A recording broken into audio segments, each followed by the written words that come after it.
শামসুদ্দিন সাখাবী রাহিমাহুল্লাহ আজ থেকে বহু বছর আগে একখানা কিতাব লিখেছেন।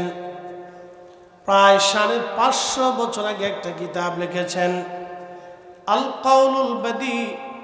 আল কাউলুল বাদীর মধ্যে তিনি একটা ঘটনা, একটা কাসাস লিপিবদ্ধ করেছেন। পূর্ব জমানাতে হযরতে হাসান বসরি রাহমাতুল্লাহ আলাইহির জমানাতে একটা মেয়ে মারা গেল।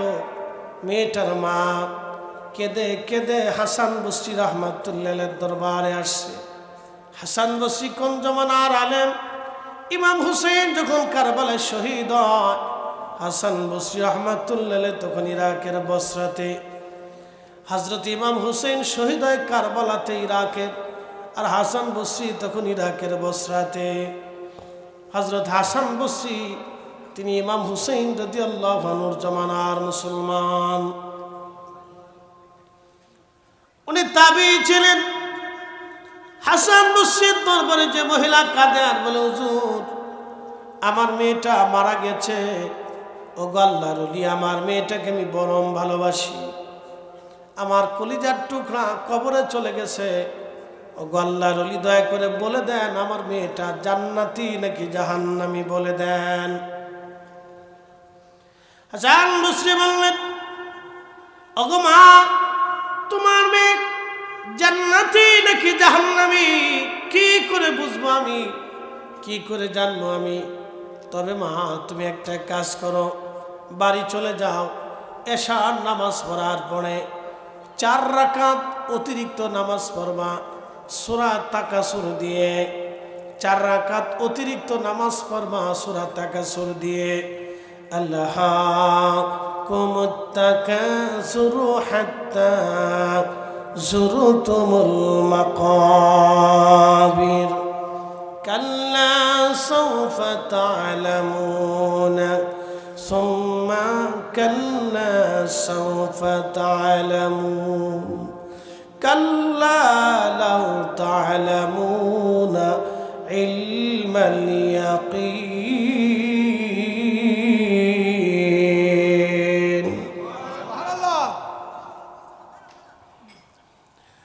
রব্বুল আলামিন আমার রব আমার আল্লাহ বললেন, আল্লাহকুমুত তাকাসুর,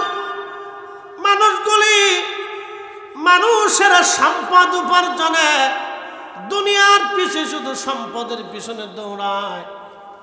কে কত সম্পদ অর্জন করতে পারে। ধরেন একজন চিন্তা করলো মাতার বাড়ির, আমি একজন যদি আল্লাহ আমার একটা দোকানদারি দিত, তো মাতার বাড়ি একটা দোকান দিছে। এখন চিন্তা করে মাতার বাড়ি দোকান হইল, যদি মাতার বাড়ির সব দোকানদারের চাইতে বড় দোকান বানাইতে পারতাম। আল্লাহর মাতার বাড়ির সবচেয়ে বড় দোকান দিছে তারে। এরপরে চিন্তা করলো মাতার বাড়ির সবচেয়ে বড় ব্যবসায়িক যদি হতে পারতাম। আল্লাহ তারে মাতার বাড়ির সবচেয়ে বড় ব্যবসায়িক বানাইলো। এরপরে চিন্তা করলো আমি মহেশখালীর সবচেয়ে বড় ব্যবসায়ী যদি হতে পারতাম। আল্লাহ তারে মহেশখালীর বড় ব্যবসায়ী বানাইলো। মহেশখালীর বড় ব্যবসায়ী হওয়ার পরে চিন্তা করলো আমি যদি কক্সবাজার জেলার সবচেয়ে বড় ব্যবসায়ী হইতাম। আল্লাহ তারে কক্সবাজার জেলার সবচেয়ে বড় ব্যবসায়ী বানাইলো। এরপরে চিন্তা করে আমি যদি চট্টগ্রামের সবচেয়ে বড় ব্যবসায়ী হইতাম। আল্লাহ তারে চট্টগ্রামের সবচেয়ে বড় ব্যবসায়ী বানাইলো। এরপরে চিন্তা করে আমি বাংলাদেশের সবচেয়ে বড় ধনী যদি হইতে পারতাম। আল্লাহ তারে বাংলাদেশের সবচেয়ে বড় ধনী বানাইলো। এরপরে চিন্তা করে যদি আল্লাহ আমারে একবারে এশিয়া মহাদেশের সবচেয়ে বড় ধনী বানাইতো। আল্লাহ তারে এশিয়ার সবচেয়ে বড় ধনী বানাইলো। এরপরে চিন্তা করলো আল্লাহ আমি যদি সারা পৃথিবীর সবচেয়ে বড় ধনী হইতে পারতাম। আল্লাহ সারা পৃথিবীর সবচেয়ে বড় ধনী বানাইলো। এরপরে চিন্তা করে তামাম দুনিয়াটা যদি আমার হইতো। আশার কি শেষ আছে? যত দেয় তত চায়, এটা মানুষ। এরা কি? এরা কি? এই জন্য কোরআন বলতেছে আল্লাহকুমুত তাকাসুর, মানুষ খালি দুনিয়া চায়, অর্থের পিছনে দৌড়া। কতদিন? আল্লাহ তাও বলে দিলেন হাত্তা যুরতুমুল মাকাবির, কবর পর্যন্ত। আহা, একদিন মাটির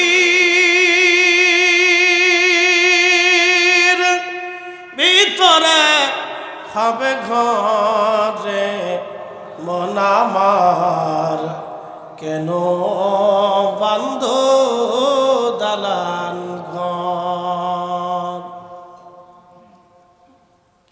এই মানুষ কবর পর্যন্ত, এরপরে আর কোনো সুযোগ নাই। আল্লাহ বললেন কবর পর্যন্ত, কবর কবর। এখানে আমরা যারা বসে আছি 100 বছর আগে পৃথিবীতে আমাদের কোনো অস্তিত্ব ছিল না। মাতার বাড়িতে 100 বছর বয়সী কেউ আছে? আছে কি? 100 শতবর্ষী বয়সী কেউ আছে মাতার বাড়িতে? তার অর্থ কি? 100 বছর বয়সে যদি কেউ না থাকে মাতার বাড়িতে, এর অর্থ হচ্ছে মাতার বাড়ির মাটির নিচে 100 বছর আগে যারা ছিল সব মাটির নিচে। কি কথা কর না কেন? সব কি 100 বছর পরে আমরা এখানে যারা আছি আমরা কোথায়? মাটির নিচে। আহা, একবার পরম চরম সত্য কথা। 100 বছর আগে যারা ছিল সব মাটির নিচে, আমরা এখানে আজ যারা বসে আছি হাজার হাজার জনতা, সব আমরা মাটির নিচে। 100 বছর পরে আমরা এখানে কেউ থাকবো না, মাতার বাড়ি থাকবে, নতুন প্রজন্ম আসবে, নতুন বক্তা হবে, মাহফিল নতুন করে সাজানো হবে, কোরআন ঠিকই থাকবে, দুরূদ ঠিকই থাকবে, কালেমা ঠিকই থাকবে, নবীর সুন্নাত ঠিকই থাকবে, আল্লাহর রাজত্ব ঠিকই থাকবে, কিন্তু আমরা কবরে চলে যাব। কি নিয়ে যাব? মাতার বাড়িতে প্রসিদ্ধ কি? পান, হ্যাঁ বুঝিনি, লবণ। তো কচি কিছু লবণ টবণ আল্লাহর কাছে লয়ে যাবো যে আল্লাহ তুমি মাতার বাড়ি লবণ দিছিল, তোমার লাগে লবণ হাদিয়া লয়ে এসেছি।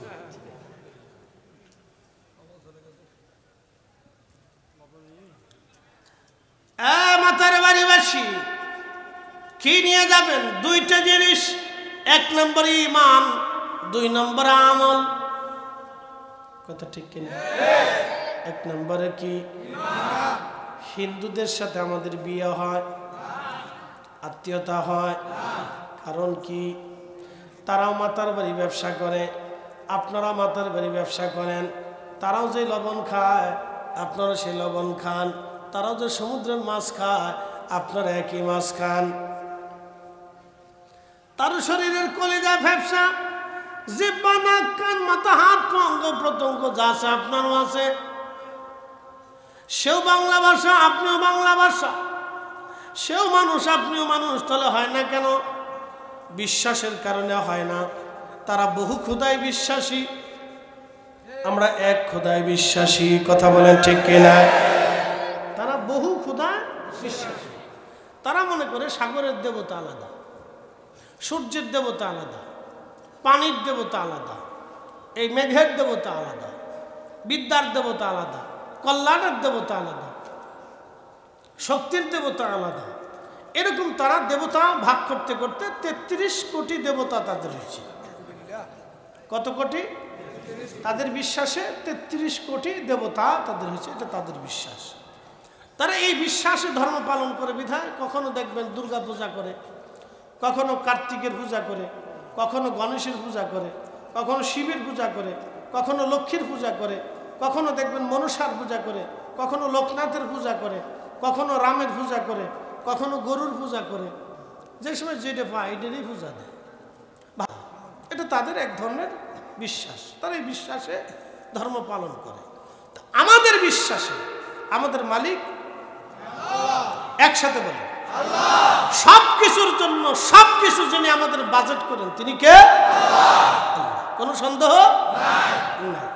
আপনি যদি মহারাষ্ট্রে যে জিজ্ঞেস করেন হিন্দু তোমার বড় ভগবানকে, তো এক দেবতার নাম বলবে।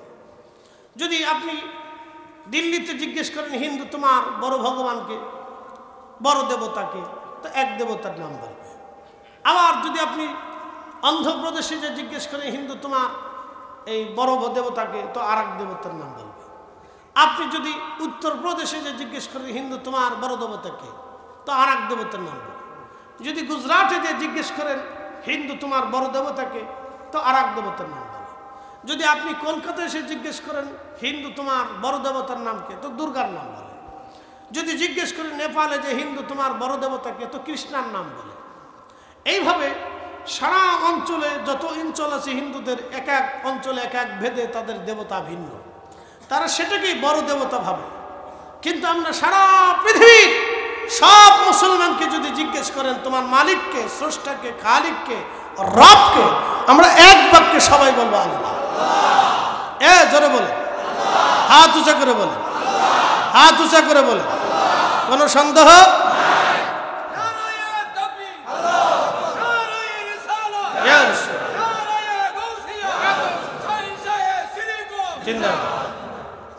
তাহলে আমরা কথা ক্লিয়ার। তো হিন্দুদের সাথে আমাদের মতো পার্থক্য হচ্ছে বিশ্বাস নিয়ে। যারা পৃথিবীতে শিয়া আছে, শিয়া বৌদ্ধ আছে, তাদের সাথে আমাদের বিশ্বাস নিয়ে পার্থক্য। মাজুসীদের সাথে বিশ্বাস নিয়ে পার্থক্য, খ্রিস্টানদের সাথে বিশ্বাস নিয়ে পার্থক্য, ইহুদিদের সাথে বিশ্বাস নিয়ে পার্থক্য। যারা আমাদের মুসলিম মিল্লাতের ভিতরে ৭৩টা দল আছে, ইল্লা মিল্লাত ওয়াহিদ, একটা দল বেহেশতে যাবে, বাদ বাকি জাহান্নামে চলে যাবে। তার ভিতরে একটা গ্রুপ হচ্ছে শিয়া। তারা বলে আবু বকর গাদ্দার, ওমর গাদ্দার, উসমান গাদ্দার, লা হাওলা ওয়ালা কুওয়াতা ইল্লা বিল্লাহ, আস্তাগফিরুল্লাহ আযীম। বলে কারণ কি? বলে তারা হযরত আলীকে ঠকিয়ে নিজেরা খেলাফতের আসনে বসেছিল। কত বড় ভ্রান্ত আকীদা, বিশ্বাস নিয়ে তারা আল্লাহকে সিজদা দেয়। আপনি একটু চিন্তা করুন, কেউ যদি তিনজনকে গাদ্দার বলে, সে মূলত রসুলকে গাদ্দার বলে। আর কেউ যদি রসুলকে গাদ্দার বলে, সে মূলত আল্লাহকে গাদ্দার বলল। আর যে আল্লাহকে গাদ্দার বলল, আল্লাহর কসম করে বলি, কিয়ামত পর্যন্ত আল্লাহকে সিজদা দেবে, কিন্তু সিজদা কবুল হবে না। এই আসতে বলেন কেন? জোরে বলেন। এই জন্য ঈমান আকীদাকে আপনাকে বিশুদ্ধ করতে হবে, মজবুত করতে হবে। বলে হুজুর আহলে সুন্নাত ওয়াল জামাত সবাই দাবি করে।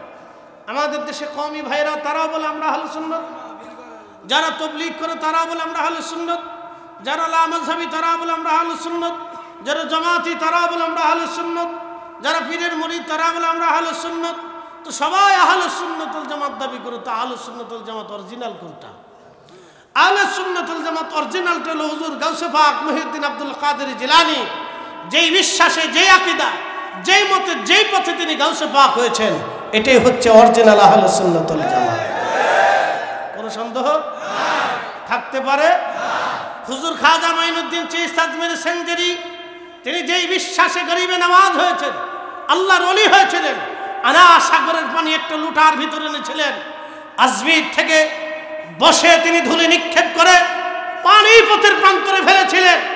সেই দিন যদি খাজা বাবা আজমিরি আজমির থেকে ধুলি নিক্ষেপ করে পানিপথে নিক্ষেপ করতে না পারতেন, তাহলে আজকে কালেমার স্বাদ এই উপমহাদেশে নসিব হতো না।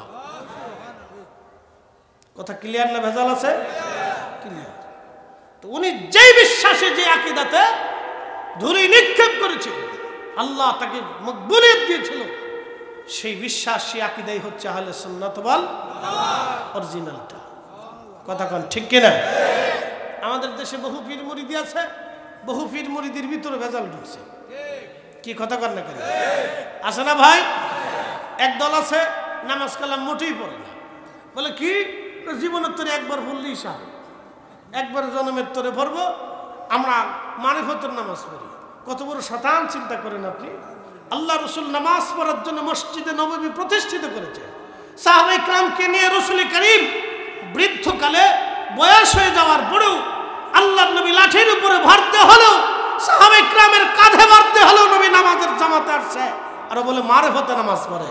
যে নামাজকে অস্বীকার করে সে মূলত নবীকে অস্বীকার করে, যে নবীকে অস্বীকার করে মূলত আল্লাহকে অস্বীকার করে। সে মুসলমান তো, পীর মুরিদ তো দূরের কথা, সে মুসলমান হয়েছে কিনা এটাই চিন্তার বিষয়। আহলে সুন্নাত ওয়াল জামাত তো আরো পরে, ও মুসলমান কিনা আগে চিন্তা করে, তো মুসলমানই না। আপনাদেরকে এগুলি বুঝতে হবে। বদ আকীদা পৃথিবীতে প্রতিষ্ঠিত হচ্ছে, ভ্রান্ত মতবাদ, এগুলি আমাদের প্রতিষ্ঠিত হতে দেওয়া যাবে। এগুলি থেকে আমাদেরকে ফ্রেশ থাকতে হবে। ভ্রান্ত মতবাদ চালু হয়ে গেল কিছু পীর মুরিদের ভিতরে। আল্লাহ তাদেরকে হেদায়েত করুক, আমাদেরকে আল্লাহ ক্ষমা করুক।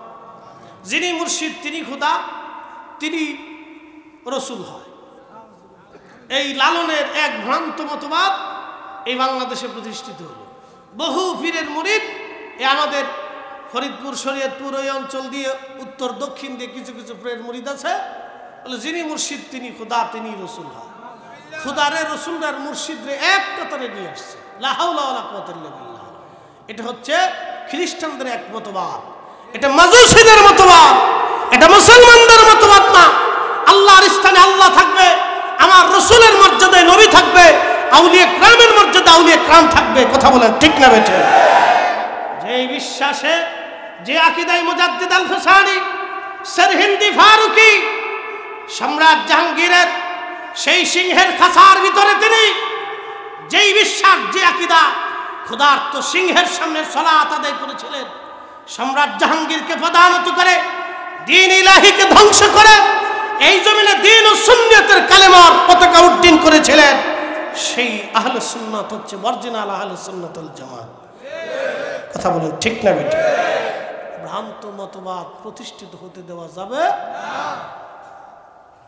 আর এক দল আসলে আমাদের দেশে বুকে হাত বেঁধে নামাজ পড়ে, এরা বলে মুহাম্মদ সাল্লাল্লাহু আলাইহি সাল্লামকে মানি, কিন্তু তার আব্বা আম্মা দুইজন কাফের ছিল। কি বুঝলেন আপনি? বলেন এবার আপনি কোনটা হক আর কোনটা ভ্যাক ভালো করে বুঝে যাওয়াটা তো জরুরি। কথা ঠিক আছে না ভাই? এরা এসে বলল যে আল্লাহর নবীর আব্বা আম্মা দুইজন কাফের ছিল, তারা দুইজন জাহান্নামী। এই ভ্রান্ত মতবাদ নিয়ে কিয়ামত পর্যন্ত আপনি সেজদা আল্লাহকে দিবেন। আল্লাহর কসম করে বলি, মেহশরের মাঠে আমার রসুলের সামনে দাঁড়াইতে হবে। সেই দিন আমার রসুল যদি জিজ্ঞেস করে, উম্মত তোমাকে এই ভ্রান্ত বিশ্বাস কে শিখিয়েছিল? তুমি কেন আমার আব্বা আম্মাকে গালি দিয়েছ? আমার আব্বা আম্মা যেটা ছিল না সেটা তুমি জোর করে মানুষের ভিতরে কেন প্রতিষ্ঠিত করেছ? কেন তুমি আমার আব্বা আম্মাকে জাহান্নামী বলেছ, মুশরিকদের কাতারে নিয়েছ? জবাব দাও। সেদিন উম্মত কি জবাব দিবে? এই ভ্রান্ত মতবাদ বাংলাদেশে প্রতিষ্ঠিত হচ্ছে। আমরা যখন বলি তখন আমাদেরকে বলে বেদাতি, মাজার পূজারি, পীর পূজারি। আপনি জানেন এটা কত বড় ভয়ঙ্কর বিশ্বাস। কোটি বছর ইবাদত হবে কিন্তু মকবুল হবে না। 1000 বছর কাবা শরীফে নামাজ পড়বেন কিন্তু কবুল হবে না। কবরে যদি আপনাকে কাবা শরীফের গিলাফ দিয়েও নামানো হয় তারপরে ক্ষমা হবে না। আপনি এমন একটা স্থানে হাত দিয়েছেন মুসলমানদের কলিজার ভিতরে। কথা বলেন ঠিক কিনা? ঈমানের কলিজার ভিতরে হাত দিয়েছেন। আরে মুসলমানের মঞ্জুরিয়াত তো রাসূলের দরবারে। আমরা সুন্নিরা বিশ্বাস করি নবী খুশি করলে আল্লাহ খুশি করা যায়। কথা ঠিক আছে না? আমাদের সুন্নিদের বিশ্বাস হচ্ছে রাসূল পাইলে আল্লাহ পাওয়া। আমরা জানি রাসূল পাওয়ার মাধ্যমে আমরা আল্লাহ পাই। কথা ঠিক আছে না ভাই? এটা আমাদের বিশ্বাস, শুধু আমাদের না। আমরা রাকাবির, সাহাবে আজমাইন, তাবিঈন, তাবে তাবিঈন, আইম্মা ইকরাম, মুতাকাদ্দিমিন, মুতাআখিরিন, সালফে সালিহিন, 4 মাযহাব, 4 তরিকা, যত উলামা, ফুদালা, খের আব্দাল, কুতুব, মুজাদ্দিদ, আব্দাল, আউলিয়া যারা ছিলেন তারা মূলত রাসূলের গোলামি করতেন। নবীর গোলামির মাধ্যমে তারা আল্লাহকে খুশি করতেন। কথা বলেন ঠিক কিনা?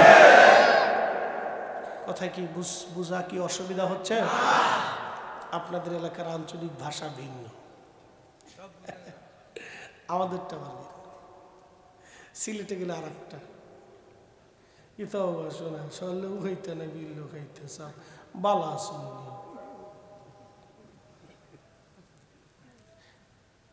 কিন্তু সব বালা শুনি, সাপ বুঝছেন না? সাপ মানে আরেকদেরকে সাফ করে, সাপ বালা শুনি, বউকা সাপ, সাপ বউকা মানে বসেন, সাপ বসেন। সাপ চা খাইতা না না ফান খাইতা না কিতা খাইতা, সাপ বউকা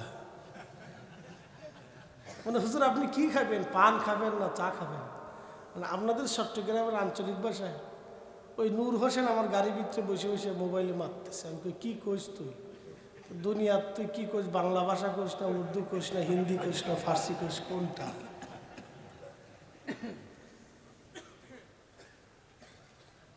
প্রত্যেক মার ভাষায় সুন্দর, ঠিক আছে না ভাই? প্রত্যেক মায়ের ভাষা সুন্দর। এটা আঞ্চলিক ভেদে ভিন্নতা বাংলাদেশের ভিতরে কত ভিন্নতা দেখেন। সারা পৃথিবীতে ভাষা সৃষ্টি করছে কে? আল্লাহ সৃষ্টি করে দিয়েছে। প্রিয় মাতার বাড়িবাসী, যেহেতু আলোচনা এসেছি, হাসান বসরি রাহমাতুল্লাহের একটা আলোচনা আমি রেখেছিলাম, আমি সেইখানে ফিরে যাব। কিন্তু আজকে একটা আলোচনা আপনাদেরকে শোনাই যাই। নবীর দরবারে মঞ্জুরিয়ত মানে আল্লাহর দরবারে মঞ্জুরিয়ত। আল্লাহ কোরআনে জানিয়ে দিলেন, কুল ইন কুনতুম তুহিব্বুনাল্লাহ ফাত্তাবিউনি ইউহিব্বুকুমুল্লাহ। আল্লাহ জানাইলেন, হাবিব উম্মতকে বলুন, উম্মতকে জানান, কেউ যদি চূড়ান্ত ভাবে আমি আল্লাহকে খুশি করতে চাই, আমাকে রাজি করতে চাই, নবী গো, চূড়ান্ত ভাবে কেউ যদি আমাকে খুশি করতে চায়, নবীজি উম্মতকে জানান, উম্মত যেন চূড়ান্ত ভাবে আপনাকে মেনে নেয়।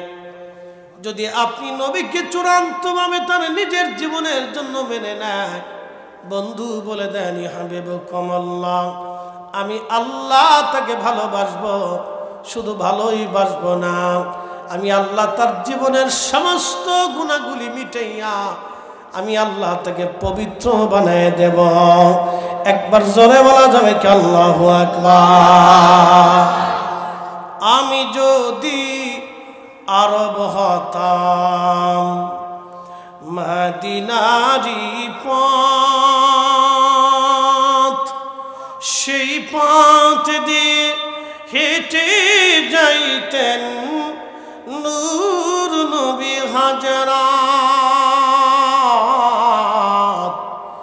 নূর নবী হাজরাত। সালাতুন ইয়া রাসূলুল্লাহ,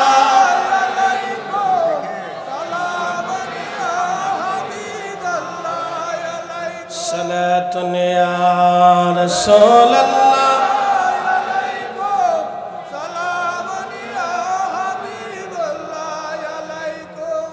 জিকিরের হালতে লা ইলাহা ও লা ইলাহা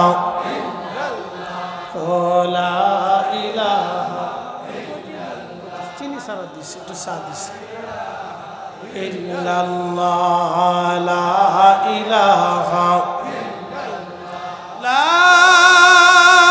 ইলাহা ইল্লাল্লাহ মুহাম্মাদুর রাসূলুল্লাহ সাল্লাল্লাহু আলাইহি ওয়াসাল্লাম। আল্লাহ আল্লাহ আল্লাহ আল্লাহ,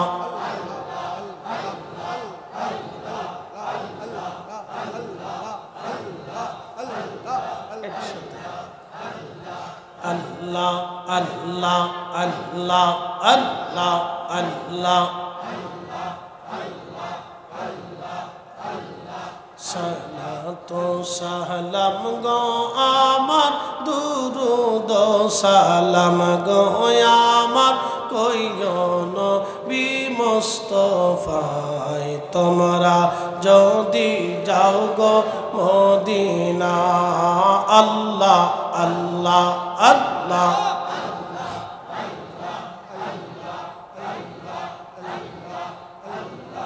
ওই মদিনা শরীফের মাঝি নূরের একটি খাম্বা আছে গো, সেই খাম্বাতে হেলান দিয়া খুতবা পড়তেন মুস্তাফায়, তোমরা যদি যাও গো মদিনা। আল্লাহ আল্লাহ আল্লাহ,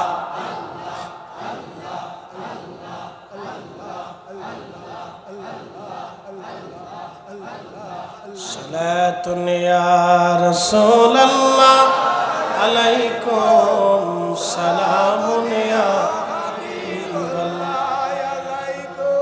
বন্ধু আমার, রব্বুল আলামিন ডাক দেখা হাবিব উম্মতকে বলে দেন, চূড়ান্ত ভাবে আপনি নবীকে কেউ যদি মেনে নেন, তাহলে আমি আল্লাহকে ভালোবাসা হয়ে যাবে। এ যুবক, মাতার বাড়িবাসী ভালো করে শুনে নিয়ে যান। কেন আমরা সুন্নি সুন্নি করি, কেন আমরা আপনাদেরকে নবী নবী করি? পিছনে একটা কারণ ঘটনা বলে দিয়ে যাই। ভারতের একজন লেখক তিনি বই লিখলেন রঙ্গিলা রসুল। এই বইটা লেখার পরে সারা ভারতের মধ্যে তোলপাড় চল পড়ে গেল। অবিভক্ত ভারত, পাকিস্তান ভারত, বাংলাদেশ তখন অবিভক্ত ভারতবর্ষ। ব্রিটিশ আমলে এই বইয়ের বিরুদ্ধে, লেখকের বিরুদ্ধে মুসলিম আইনজীবী যারা ছিলেন তারা মামলা করলেন। দিল্লির আদালতে মামলা চলমান। ঘটনা জানতে জানতে সারা ভারতবর্ষে ছড়িয়ে পড়ল। পাকিস্তানের একজন ছোট্ট কাঠ মিস্ত্রি যুবক ইলমুদ্দিন কোনোরকম সে মক্তবে লেখাপড়া করেছে। এত তেমন কোনো লেখাপড়া তার নাই, তামাম এমন কোনো ডিগ্রি সার্টিফিকেট তার নাই। কাঠ মিস্ত্রির হেল্পার ছিল ইলমুদ্দিন, মাতার বাড়িবাসী। ভালো করে শুনে যাবেন, হজরতে ইলমুদ্দিন আহা কোন রকম কাঠ মিস্ত্রির জুগাল্লা ছিল। আমাদের ফরিদপুরের ভাষায় বলে জুগাল্লা, ইংরেজিতে বলে হেল্পার, সহযোগী। এই কাঠ মিস্ত্রির সহযোগী ইলমুদ্দিন সারাদিন পরিশ্রম করে যাহা পাইতো তাহা দিয়ে কোনো রকম তার সংসার চলতো। কোনোদিন খাইতো, কোনোদিন না খেয়ে থাকতো ইলমুদ্দিন। ইলমুদ্দিনের কানে গেল আল্লাহর নবী রসুল করিমের শানে রঙ্গিলা রসুল বই লেখে একজন জাহান্নামের কুকুর আমার নবীর মহান চরিত্র নিয়ে বাজে বাজে কথা বলেছে। ইলমুদ্দিন কলিজার ভিতরে এশকে রসুল দাউ দাউ করে ইলমুদ্দিনের জ্বলে উঠল। হযরত ইলমুদ্দিন আর সহ্য করতে পারেন নাই। ওইখানে বসে চিন্তা করলেন, হয় আমি মারব, না হয় ও মারা যাবে। হয় আমি মারব, না হয় ও মারা যাবে। আমার রসুলের শানে এত বড় গুস্তাখি, আমি ইলমুদ্দিন বেঁচে থাকতে এটা হতে পারে না। ইশকে রসুলে কলিজা তার জিন্দা হয়ে গেল ইলমুদ্দিনের। হযরত ইলমুদ্দিন ওই সময় তার জোগানো সামান্য অর্থ দিয়ে একটা ছোট্ট ছুরি কিনলো, দুধারালো বিশিষ্ট একটা ছোট্ট ছুরি। এই ছুরিখানা নিয়ে ইলমুদ্দিন সুদূর পাকিস্তানের লাহোর থেকে দিল্লি আসছে। আদালত প্রাঙ্গণে আদালত চলতেছে। সেই দিন এই বই এবং বইয়ের লেখকের বিরুদ্ধে রায় হবে। মুসলিম আইনজীবীরা উপস্থিত, আর সেই দিন হিন্দু আইনজীবীরাও উপস্থিত। দুই পক্ষের আইনজীবী আদালত চত্বর ভরে গেছে। হাজার হাজার লক্ষাধিক মানুষ আদালতের বাইরে। আজকে লেখকের বিরুদ্ধে রায় হবে। ব্রিটিশ আদালত কি রায় দেয় দেখবে। এই বইয়ের বিরুদ্ধে রায় হবে। মুসলমান তারা শত চেষ্টা করতেছে এই লেখকরে যে কোনো মূল্যে জেলখানায় ঢুকাইতে হবে। কাজী নজরুল লিখলেন, রসুলের অপমানে কাঁদে না তোর মন, মুসলিম নয় তুই মুনাফিক রসুলের দুশ্মন। ঠিক কিনা? রসুলের অপমানে কাঁদে না তোর মন, মুসলিম নয় তুই মুনাফিক রসুলের দুশ্মন। কাজী নজরুল ইসলাম তিনি লিখে ফেললেন। হাজার হাজার লক্ষ লক্ষ মানুষ আদালতের বাহিরে আস, কি রায় হয় দেখার জন্য হিন্দু মুসলমান একসাথে। ইলমুদ্দিন সুদূর পাকিস্তান লাহোর থেকে এসছে। আজ হয় ও বাঁচবে, না হয় আমি বাঁচব। দুনিয়ার কোন আদালতের রায় লাগবে না। আমি ইলমুদ্দিন আজকে তার জীবনের রায় নিজে দিয়ে দেব। আমার রসুলের সামনে এত বড় অপমান সইবে না রে মুসলমান। কথা বলেন ঠিক কিনা? হাজার হাজার লক্ষ লক্ষ মুসলমান ভারতে সেই দিন অনেক বড় বড় জ্ঞানী গুণী শিক্ষা দীক্ষায় পারদর্শী তেজস্বী মুসলমান, কিন্তু ইলমুদ্দিন এক কাঠ মিস্ত্রি, মোষ দাড়ি কিচ্ছু নেই, সাধারণ একটা যুবক মাত্র, কাঠ মিস্ত্রির হেল্পার। ইশকে রসুলে কলিজা তার জিন্দা করে সুদূর লাহোর থেকে দিল্লি এসছে আদালত চত্বরে। এসে জিজ্ঞেস করলো, তোমরা কি ওই লেখককে চিনো? তো লোকেরা বললো, হ্যাঁ আদালতের ভিতরে আছে সে। ভিতরে যা জিজ্ঞেস করলো লেখকটাকে, আমি একটু তাকে দেখতে চাই। তো ইলমুদ্দিনকে একজন দেখিয়ে বললো, ওই ফর্সা করে লোকটা ভিতরে দেখো, পাশে বসে আছে। ইলমুদ্দিন ধীরে ধীরে তার পাশে যে আদালত চত্বরে বেশি দেরি করে যে আজকের সুযোগ নেই, রায় হয়ে যাবে একটু পরে, রায় পজিটিভ হতে পারে, নেগেটিভ হতে পারে। ব্রিটিশ আদালত তারা তাদের নিজস্ব আইনের গতিতে তারা রায় দেবে। তো ইলমুদ্দিন ছুরিখানা বের করে আর দেরি করেন নাই, জাহান্নামের কুকুরের পেটের মধ্যে বাঁধাইয়া এক টান দিয়ে নারী ভুরি সব বের করে ছেড়ে দিয়েছে। একসাথে বলবেন আল্লাহু আকবার। না হয় না, আরো জোরে। কি আপনারা ভয় পান নাকি? তো ইলমুদ্দিন ছুরি চালাইতে পারে আর আপনি জবান চালাইতে পারবেন না? কি আশ্চর্য মুসলমান! হ্যাঁ, তো জিহাদের ময়দানে গেলে তো আপনারা পালাবেন তো, ডরে পালাবেন যে বাচ্চা থাকবো বহুদিন। ইলমুদ্দিন ছুরি চালিয়ে দিল আর আপনি জবান চালাইতে পারবেন না। একসাথে বলেন আল্লাহু আকবার। বলেন ইয়া রাসূলুল্লাহ। আচ্ছা, ইলমুদ্দিন ছুরি চালাইলো কার জন্য? জোরে বলেন, জোরে বলেন, জোরে বলেন, জোরে বলেন, জোরে। আজকে মাহফিল কার জন্য? দুরুদ কার জন্য? আমার এই পাগড়ি কার জন্য? দাড়ি কার জন্য? জুব্বা কার জন্য? আল্লাহ বলেন, রাসূল আপনি উম্মতকে বলুন, কেউ আপনার হয়ে গেলে আমি তার হয়ে যাব, কেউ আপনার গোলাম হলে কুল কায়নাত তার গোলাম বানিয়ে দেব, কেউ আপনাকে খুশি করলে আমি আল্লাহ খুশি হবে, আর কেউ আপনার দল করলে আমি আল্লাহর দল হবে, আপনার মত হলে আমি আল্লাহর মত হবে, আপনার পথ হলে আমি আল্লাহর পথ হবে, আপনি রাজি হলে আমি আল্লাহ রাজি হব, আপনাকে গালি দিলে আমাকে গালি দেওয়া হবে, আপনাকে কষ্ট দিলে আমাকে কষ্ট দেওয়া হবে, আপনার শান ছোট করলে আমাকে ছোট করা হবে, আপনাকে মন্দ বললে আমাকে মন্দ বলা হবে, আপনার ইজ্জতে হাত দিলে আমার ইজ্জতে হাত দেওয়া হবে, আপনার গোলামি করলে আমি আল্লাহর গোলামি হবে, আপনার জন্য জীবন দিলে আমি আল্লাহর জন্য জীবন দেওয়া হবে।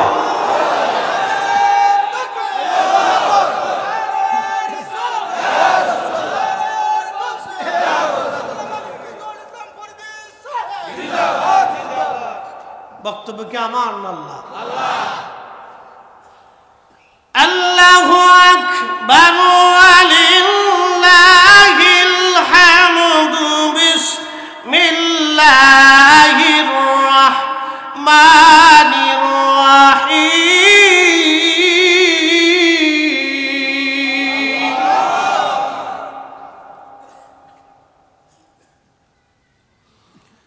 মাইয়ুতির রাসূল ফাকাদ আতা আল্লাহ।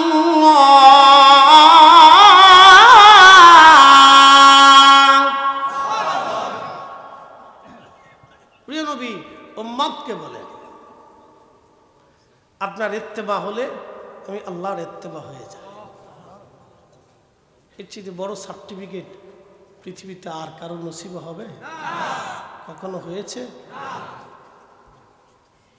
আপনি মানলে, আপনাকে মানলে আমি আল্লাহ মানা হবে। এই জন্য আমরা নবী নবী করি। তা ঠিক আছে না? আল্লাহর হাবিবের আব্বা আম্মাকে গালি দিলে ঠিক আছে, আব্বা আম্মাকে গালি দিলে আমাকে আল্লাহকে গালি দেওয়া হয়, রসুলকে গালি দেওয়া হয়। কথা ঠিক আছে না ভাই? বুঝতে হবে। প্রিয় উপস্থিতি, হাজরাতে ইলমুদ্দিন ছুরি টেনে দিলেন পেটের ভিতরে, নারী বুড়ি সহ বের হয়ে গেল আদালত চত্বরে। ছটফট করে রঙ্গিলা রসুলের লেখক জাহান্নামের কুকুর সেই দিন আদালত প্রাঙ্গণে জাহান্নামে চলে গেল। এখন আদালত ছিল একরকম, এটা খুন হওয়ার পরে আদালত হয়ে গেল ভিন্ন রকম। সারা ভারতবর্ষে হয়েছে পড়ে গেল। এতদিন আদালতের বিচার প্রক্রিয়া ছিল একরকম, এখন চলে গেল অন্যরকম। এতদিন মুসলিম আইনজীবীরা তাকে জেলখানায় ঢুকানোর জন্য আপ্রাণ চেষ্টা করতেছিল, এখন মুসলিম আইনজীবীরা ইলমুদ্দিনকে বাঁচানোর জন্য চেষ্টা শুরু করলো। কি করে ইলমুদ্দিনকে বাঁচানো যায়? সমস্ত হিন্দু আইনজীবী যারা ছিল তারা চিন্তা করলো ইলমুদ্দিনকে ফাঁসি দেওয়াইতেই হবে যে কোনো মূল্যে। আর মুসলিম আইনজীবী যারা ছিলেন তারা সব আইনজীবীরা বিভিন্ন অঞ্চল থেকে সবাই দিল্লি উপস্থিত হলো আদালতে। তারা হযরতে ইলমুদ্দিনকে বাঁচানোর চেষ্টা করতেছিল। আদালত চলতেছে। শেষ আদালত যেই দিন হবে, ইলমুদ্দিনের জন্য রায় হবে যেই দিন, তার আগের দিন আইনজীবীরা ইলমুদ্দিনের কাছে যায় বলল, ইলমুদ্দিন তোমাকে আমরা ফাঁসি থেকে বাঁচাইতে পারবো, কিন্তু কালকে আদালতে দুইটা কথা বলতে হবে। তোমাকে বিচারক যদি জিজ্ঞাসা করে তুমি হত্যা করেছ, ইলমুদ্দিন তুমি শুধু বলবা হত্যা করার সময় আমার মাথা ঠিক ছিল না। শুধু একটা শব্দ বলে, বেশি কিছু বলতে বলতে, তোমার এই সময় সেন্সলেস ছিল, আমি এই সময় মাথায় ঠিক কাজ করে ভুলে হয়ে গেছে, বাস এতটুকুনি শেষ। তারপরে আমরা তোমাকে আইনের সব ফাঁক ফক্কর দিয়ে যেভাবেই হোক তোমাকে ফাঁসির কাষ্ট থেকে বাঁচাবো। দেখেন আইন, কোরআনের আইন হচ্ছে হত্যার বদল। মার্ডার করছো তুমি মার্ডার হবে, তুমি হত্যা করছো তুমি হত্যা হবে। এটা হচ্ছে আল্লাহর আইন। আর আমাদের দেশের এই ঘন ঘটা আজের বাজার আইন, এটা হচ্ছে এই ফাঁক ফক্কর দিয়ে আওলা জাওলা পাওলা পোলা দিয়ে কয়দিন পর, এই জন্য কয়দিন পর পর ডাকাতি হয়, চুরি হয়, খুন খারাপি হয়। কি কথা বল না, সিস্টেম তো মাল ছাড়লে তো বের হয়ে চলে আসা যায়, তো অসুবিধা কি? পয়সা ছেড়ে দিলে চলে আসা যায়। কবে আমরা ভালো হবো জানি না, তকদির আমাদের কবে চেঞ্জ হবে আমরা তাও জানি না। প্রিয় উপস্থিতি, মনোযোগ দিবেন। হযরত ইলমুদ্দিন শুধু মুস্কি হাসি দিলেন। পরের দিন আদালত বসেছে। জজ ইলমুদ্দিনকে জিজ্ঞেস করে, ইলমুদ্দিন বলো, মুসলিম আইনজীবীরা তারা তাদের সমস্ত যুক্তি তর্ক শেষ করলেন। সব আইনজীবীরা নিজস্ব পক্ষের যুক্তি তর্ক উপস্থাপন করলেন। এবার বিচারক জিজ্ঞেস করলেন, ইলমুদ্দিন তুমি বলো, তুমি হত্যা করেছ? ইলমুদ্দিন বলে, হ্যাঁ আমি হত্যা করেছি। কেন হত্যা করেছ? ইলমুদ্দিন জবাব দিল, সে আমার রসুলের নামে মিথ্যা কুৎসা রটনা করে আমার রসুলের মহান চরিত্র নিয়ে বাজে বাজে বক্তব্য দেওয়ার কারণে আমি স্বেচ্ছায় প্রণোদিত হয়ে আমি ইচ্ছা করে জাহান্নামের কুকুরটাকে জাহান্নামে পাঠিয়ে দিয়েছি। একবার জোরে বলা যাবে কি আল্লাহু আকবার। সমস্ত আদালত স্টাফ হয়ে গেল। মুসলিম আইনজীবী তারা হাত ছেড়ে দিলেন, হাই হাই ইলমুদ্দিন রে বললাম কি, ইলমুদ্দিন বলে ফেললোটা কি? কিন্তু ইলমুদ্দিন আসছে তো আমার রসুলের জন্যে, কথা ঠিক কিনা? ইলমুদ্দিন তো আদালতে দাঁড়িয়েছে রসুলের জন্যে, ছুরি চালিয়েছে নবীর জন্যে। ইলমুদ্দিন ছুরি চালিয়েছে নবীর জন্যে, জাহান্নামের কুকুরকে জাহান্নামে পাঠাইল রসুলের জন্যে। হযরত ইলমুদ্দিন এই জবাব দেওয়ার পরে মুসলিম আইনজীবীরা হাত ছেড়ে দিলেন। হাজ ইলমুদ্দিনকে বাঁচানো গেল না।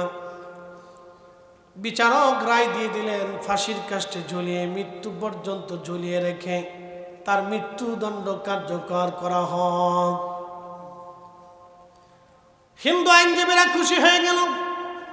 সারা ভারতবর্ষের হিন্দুরা আনন্দ মিছিল করলো, মুসলমানরা প্রতিবাদ মিছিল শুরু করলো। বিচারক এসে জিজ্ঞেস করলেন, ইলমুদ্দিন, আইনজীবীরা এসে জিজ্ঞেস করলো, ইলমুদ্দিন তোমাকে কালকে বললাম কি আর তুমি আজকে আদালতে বললা কি? ইলমুদ্দিন জবাব দিল, আইনজীবীরা আমি কি করে মিথ্যা বলবো?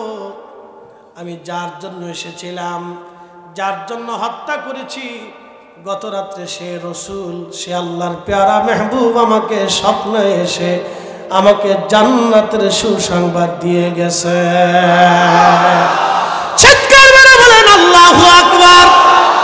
হাত উঁচা করে বলেন ইয়া রাসূলুল্লাহ। বলেন আমাদের নবী আসে না নাই? কি আসে না? এ সবজ গম্বদ ওয়ালে मंजूर दुआ करूना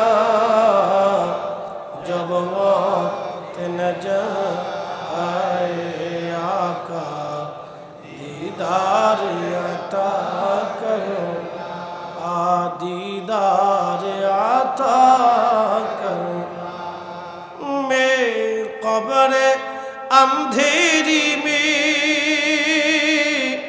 घबराऊंगा जब तन्हा इमदाद मेरी करने आ जाना रसूल अल्लाह रोशन मेरी तुर्बत को लिल्लाह जरा करुणा जब वक्त न जाए आका दीदार अता करना दीदार अता करना अल्लाहुम्मा सल्ली अला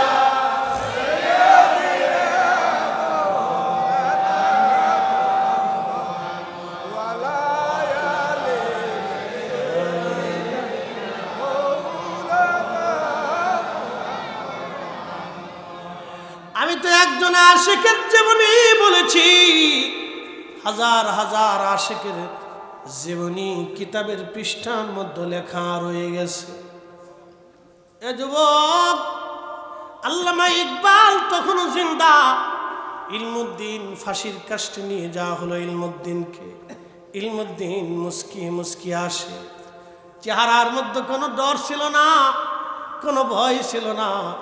আল্লাহ কোরআনে বলে দিলেন, আলা ইন্না আউলিয়া আল্লাহি লা খাউফুন আলাইহিম ওয়ালা হুম ইয়াহজানুন।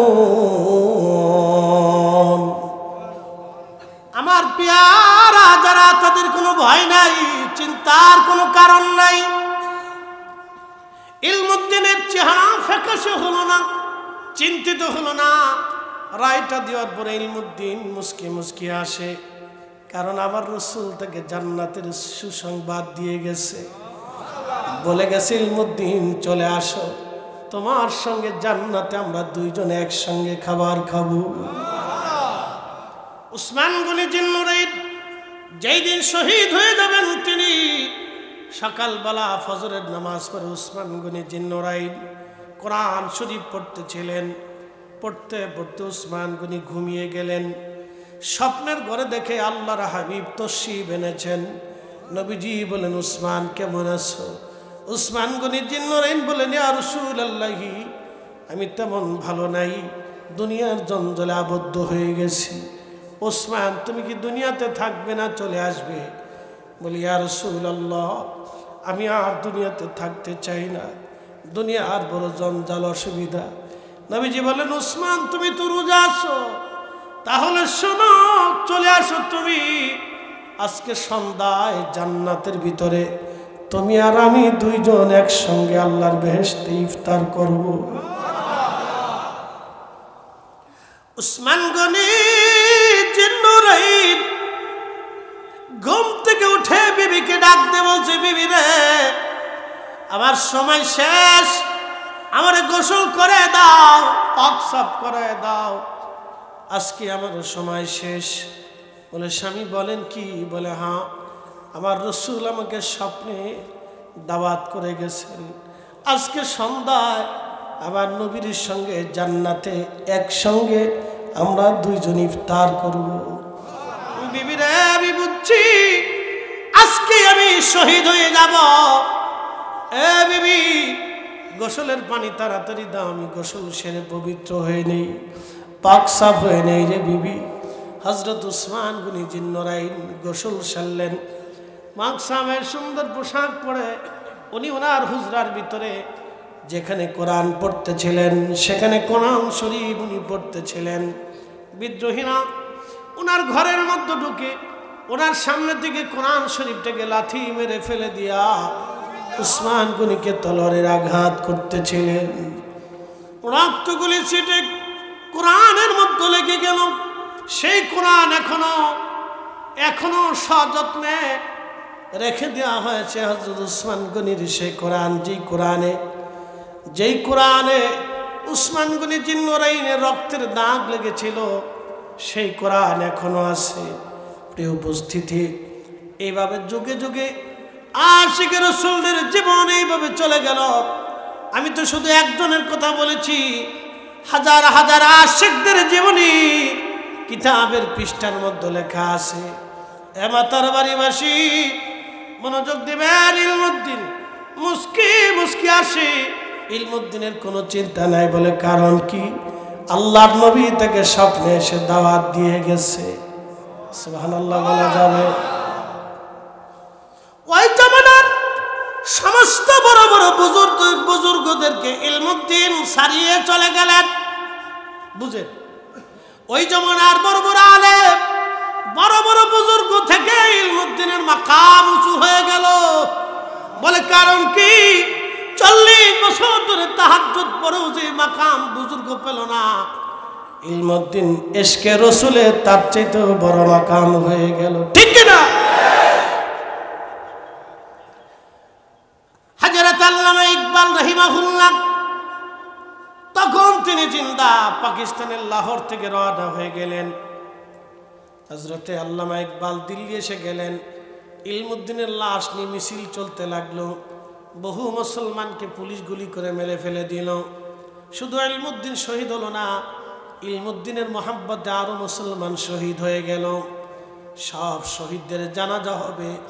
ইলমুদ্দিনকে ফাঁসির কাস্টে ঝোলানো হলো।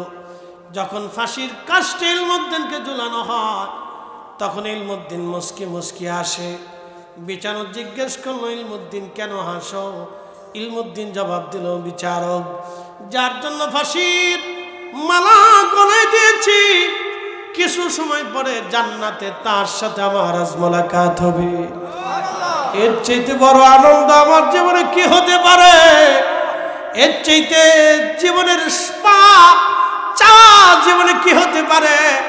সেই রাসূলের সাথে আমার দিদার হবে আর কিছু সময় পরে খোদার জান্নাতে। হে রাসূল, তোমায় ভালোবাসি অন্তরে, শুধু মুখে নয়, জান্নাতের আশায় নয়। হে রাসূল, জাহান্নামকে ডরি, তোমায় পাওয়ার আশায় মন ছুটে যাই মদিনায়। এ আশিকে দিদার দাও না,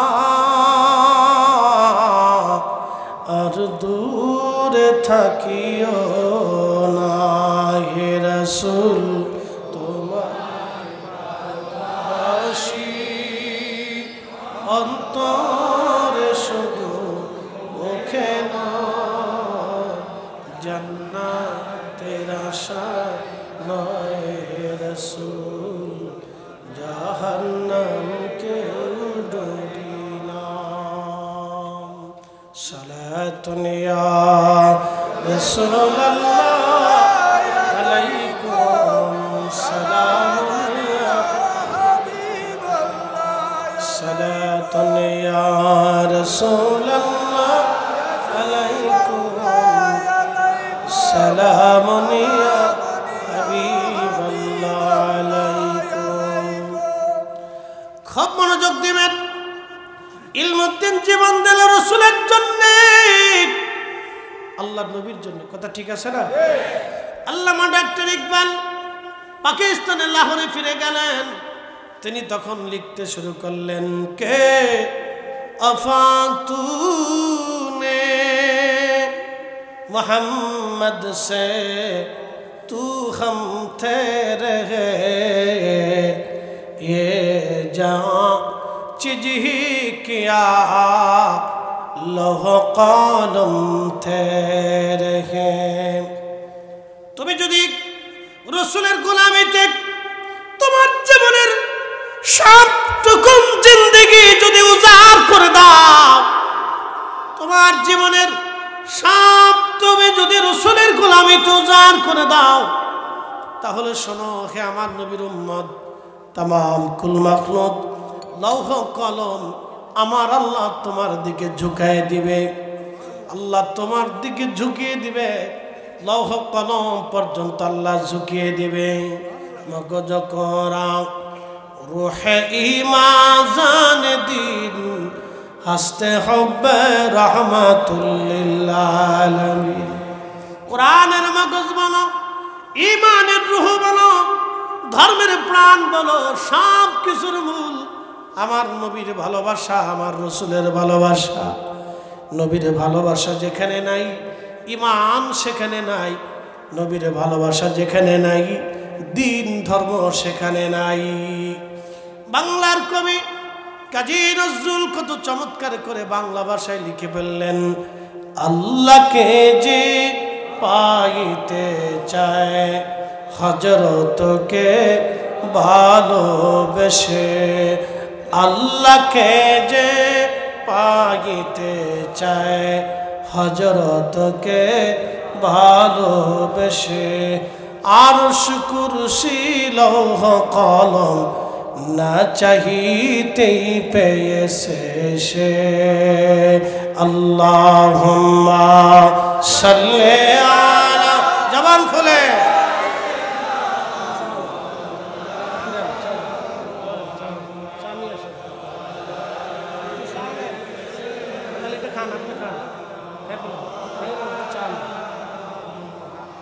আল্লাহুম্মা সাল্লি আলা মাশাআল্লাহ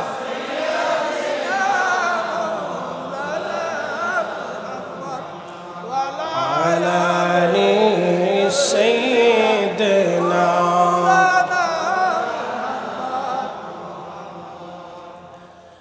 বন্ধু কষ্ট হচ্ছে নি আপনাদের? চলবে? কেবল 1 ঘন্টা হয়েছে, একটু চলুক, 15 মিনিট চলুক ইনশাআল্লাহ। তো মনোযোগ দেন, কথা আমাদের পরিষ্কার। এত সময় আপনাদেরকে ইশকে রাসূল নিয়ে আলোচনা শোনাইলাম। তো নবীর গোলামি, ইত্তেবায়ে রাসূল, রাসূলের অনুসরণ করা, এটা আমাদের দায়িত্ব। কথা বলেন ঠিক কিনা? তো যেই আলোচনা রাখছিলাম আমি সেদিকে ফিরে যাই। হালাহাকুমুত তাকাসুর, মনে আছে আপনাদের? হাসান বসরির কাছে এক মহিলা গেছে, হুজুর আমার মেয়েটা মারা গেছে। তো মেয়েটা কলিজার টুকরা ছিল, সন্তান, বড় আদর করতাম। ওগো আল্লাহর ওলি, মেয়েটা জান্নাতে নাকি জাহান্নামে, আপনি একটু দয়া করে বলে দেন।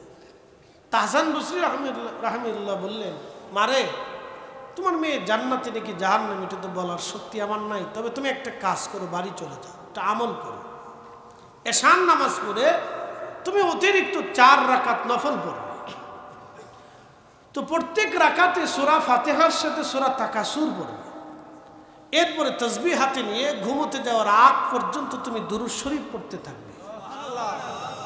দুরূদ পড়তে পড়তে পড়তে পড়তে তুমি ঘুমিয়ে যাবে। আল্লাহ তোমাকে স্বপ্ন দেখাই দিবে তোমার মেয়ে জান্নাতে নাকি জাহান্নামে। মাতার বাড়িবাসী মনোযোগ দিবেন। হাসান বসরি রাহমাতুল্লাহ আলাইহি যখন তিনি শিখাই দিলেন এইভাবে, মহিলা বাড়ি চলে গেলেন।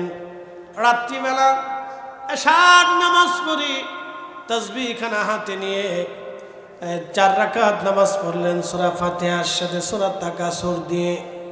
এরপরে তাসবিহ নিয়ে দুরূদ শরীফ পড়তে পড়তে মহিলা রাত্রিবেলা ঘুমিয়ে গেলেন। মাতার বাড়িবাসী, আগের যুগের নারীরা দেখেন কত বড় পরহেজগার ছিল।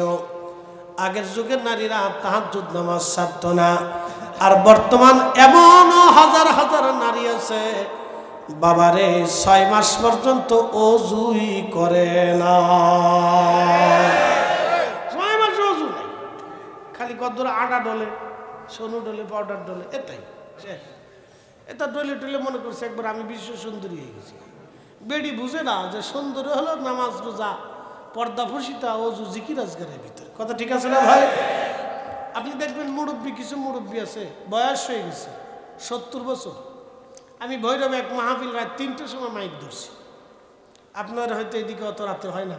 রাত 3টার সময় মাইক ধরছি, দেখছি আশা বসে রয়েছে। জিজ্ঞেস করলাম দাদু বয়স কত? বলে দাদু বয়স 95। বলে বাপরে বাপ, আপনি এখন দুনিয়াত বেঁচে রয়েছেন? আমি এখন আজান দিই। বলে আপনি বেঁচে আছেন, আবার আজানও দেন 95 বছর বয়সে? আমি এখন মুয়াজ্জিন, বিনা বেতনে চাকরি করি। বলে মাশাআল্লাহ। একসাথে বলবেন আল্লাহু আকবার। 95 বছর বয়সে এখনো আজান দেয়। রাত 3টার সময় আমার ওয়াজের বাম পাশে বসে গেছি। আল্লাহ মুরব্বী কি পাওয়ার আপনার? দাদু আমি এখন আজান দিই, 5 ওয়াক্ত আজান দিই, মসজিদের মুয়াজ্জিন আমি। তো দেখেন যে এই মানুষগুলি আল্লাহ তাদেরকে শক্ত করছেন, মজবুত করছেন। বয়স বেশি কিন্তু আল্লাহ তাদেরকে কি করছেন? মজবুত করে দিচ্ছেন।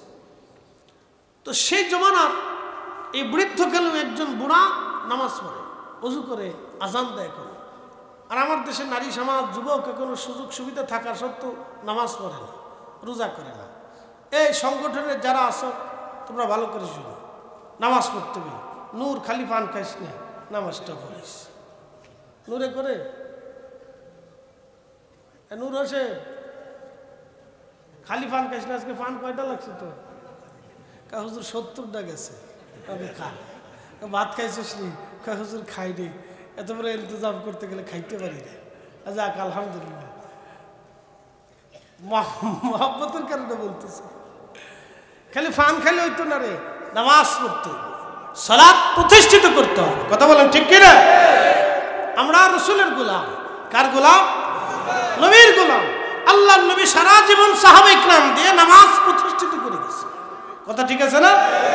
সাহাবীরা মসজিদ খেদমত করেছে, নির্মাণ করেছে, সারা পৃথিবী ভরে যুদ্ধ জিহাদ করে দিন প্রতিষ্ঠিত করে গেছে। তো ওরা প্রত্যেক বছর এই প্রোগ্রামটা ওরা সাজায়। আমরা দোয়া করি আল্লাহ ওদেরকে আরো তৌফিক দিক, বলে না আমি।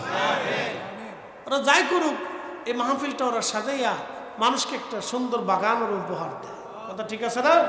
এটা আল্লাহ রসুল এবং আল্লাহকে সন্তুষ্ট করার জন্য ওরা করে থাকে। আমরা দোয়া করি যাতে ওরা দেশে বিদেশে যারা আছে আল্লাহ ওদের কবুল করুক। আমাদের একটা এই সংগঠনের ভাই ছিল, সে মারা গেছে। এই সভাপতির নাম কি যেন? দেলোয়ার ছিল। ও কবরে চলে গেছে। খুব মহব্বত করতো, আজকেও দুনিয়াতে নাই। আল্লাহ ওর কবরটাও যেন বেহেশতের বাগান করে দেয়। শোনেন, কোন উসিলা আল্লাহ মাফ করবে আমরা জানি না, তবে একটা কথা মনে রাখবেন, এশকে রসুল বিফল হয় না। এশকে রসুল বিফল হয় না। যারা বলেন এশকে রসুল, আপনি আল্লাহ রসুলের মহব্বতে চুল পরিমাণ করলেও বিফল হবে না। ইলমুদ্দিন তার বাস্তব প্রমাণ। 40 বছর তাহাজ্জুদ পড়ে যা হয় নাই, ইলমুদ্দিন এক ছুরি চালিয়ে তা করে ফেলছে। একসাথে বলবেন আল্লাহু আকবার। এটা মনে রাখবেন, ইশকে রাসূলের চুল পরিমাণও বৃথা যায় না। তো আল্লাহ আমরা ক্ষমা করতে পারে, ক্ষমার আশায় আমরা বসে আছি। তো শুনে নেন, এই ঘটনার থেকে আমাদের অনেক শিখার আছে। আল্লামা ইমাম শামসুদ্দিন সাখাবী রাহিমাহুল্লাহ, তিনি বিশ্ববিখ্যাত একজন মুহাদ্দিস ছিলেন। তো তিনার কিতাব থেকে আমি আপনাদের সামনে বলতেছি। তো মহিলা বাড়ি চলে গেছেন, বাড়ি যাইয়া রাত্রিবেলায় আমল করে ঘুমিয়েছেন। তো স্বপ্নে দেখতেছে তার মেয়েটা জাহান্নামের লেলিহান শিখার ভিতরে খুব জ্বলতেছে আর চিৎকার করতেছে, ও মা আমি বড় কষ্টের মধ্যে আছি মা, আল্লাহ আমাকে জাহান্নাম দিয়ে দিচ্ছে মা। ও মা আপনি আমারে এই কঠিন জাহান্নাম থেকে উদ্ধার করার চেষ্টা করেন মা, আপনি আমাকে সাহায্য করেন মা, আমি কবরের মধ্যে জাহান্নামের লেলিহান কষ্টের মধ্যে আছি। প্রিয় উপস্থিতি, আপনাদেরকে আজ একটা কথা বলি, চির সত্য, আমরা অবশ্যই আল্লাহর কাছে চলে যাব। আমরা অবশ্যই আল্লাহর কাছে চলে যাব। পৃথিবীতে ন্যায় করবেন, অন্যায় করবেন না। আজ আপনাদেরকে বলি, পৃথিবীতে ন্যায় করবেন, অন্যায় করবেন না। হালাল রুটি রুজি করার চেষ্টা করবেন, হারাম করবেন না। অন্যের সম্পদ মেরে কেড়ে খাওয়ার চিন্তা করবেন না। কারো হক নষ্ট করবেন না, কাউকে কষ্ট দিবেন না। মিথ্যা মামলা মোকদ্দমা দিয়ে কাউরে হয়রানি করবেন না। মিথ্যা সাক্ষ্য কখনো দিবেন না। আরেকজনের সম্পদ নষ্ট করে দেওয়ার চেষ্টা করবেন না। আল্লাহর কসম করে বলি, আগের বহু মানুষ এইভাবে করেই কবরে চলে গেছে। আহা, তাদের কবর কত কঠিন হবে, হাসর কত ভয়াবহ হবে। একটা কথা মনে রাখবেন, আপনি নামাজ পড়েন নাই, হয়তো আল্লাহ আপনাকে ক্ষমা করবে, এটা আল্লাহর হক। আপনি রোজা রাখেন নাই, আল্লাহ আপনাকে মাফ করবে, এটা আল্লাহর হক। কিন্তু আপনি বান্দার হক নষ্ট করেছেন, বান্দা ক্ষমা না করা পর্যন্ত আল্লাহ ক্ষমা করবে না। এই জন্য আল্লাহ রসুল সাহাবে কেরামকে কবরে পাঠানোর আগে সাহাবে কেরামের কি ঋণ ছিল, এই ঋণগুলি আগে মৌকুফ করাইতেন। আজকে আমরা মানুষ মরে যাওয়ার সাথে সাথে ছেলে কান্দে, আব্বা তুমি থাকলে আমার আর কোনো চিন্তা ছিল না গো বাবা, তুমি চলে গেছো আমার কি হবে। কিন্তু ছেলেটা কখনো বলে না আব্বা কি ঋণ আছে, কোথায় কত দেনা আছে, পাওনা আছে, আমরা বুঝাই দিই বাবারটা। স্ত্রী কান্দে, স্বামী তুমি থাকলে আমার কোনো চিন্তা ছিল না, তুমি চলে গেলে বাচ্চা কাচ্চা নিয়ে কী করবো আমি। তো সেও তার নিজের চিন্তায় কাঁদে, কিন্তু স্ত্রী কখনো বলে না যে আমার স্বামী কী পরিমাণে ঋণ আছে, আমার স্বামীরে কবরে নামানোর আগে আমার স্বামী ঋণ পরিশোধ করাই দেয়। বাংলাদেশের কোনো স্ত্রী বলে না, বলে কারণ কি, ও ধর্ম সম্পর্কে কিছু জানেই না, ছাতা দিন ধর্ম সম্পর্কে কিচ্ছু বুঝে না।